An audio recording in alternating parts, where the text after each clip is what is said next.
நார்மலான ஆசை. அதுக்கு மீதி பார்த்து போனா பேராசை. எல்லாத்துக்கும் ஒரு பொண்டாட்டி வேணும், ஒரு புருஷன் வேணும். பத்தல இன்னும் 2 ஒண்ணு வச்சுங்கன்னா அந்த மாதிரிதான் வருது. இன்னைக்கு பாரு அப்படிதான் இருக்குது. ஒண்ணு பத்தல. ஆமா, ஏன்னா அதுதான் வருது துன்பம்.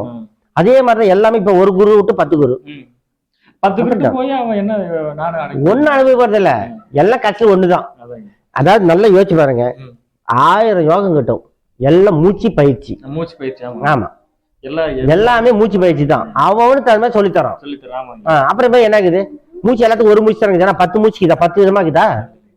2 ஓட்டை, அதுக்குள்ள ஒரு காத்து 2 விதமா ஓடி நிக்குது.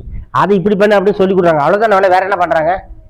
இந்த மந்திரங்கள் சொல்றாங்க. மந்திரமாவது ஒண்ணு. அது மந்திரம் என்ன மந்திரம்? இப்ப ஒண்ணு இல்ல. நீங்க பேர் நாகராஜ் நாகராஜ் நாகராஜ் நாகராஜ் நாகராஜ் சொல்லிதான் மந்திரம் தான்.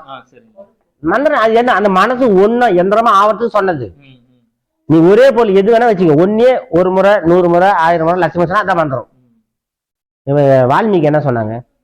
ராமான்னு சொல்ல தெரியல, மரம் மரம் மரம் மரம் சொன்னாங்க. மரம் மந்திரமா வச்ச மந்திரம் ராமாவா மாறிச்சு இல்ல? அப்படிதான் செய்யும். அந்த மனசை எந்திரமாக்கி தாவலி கூட்டின்னு வரதுக்கு தான் மந்திரம். மந்திரமே ஒண்ணு கிடையாது.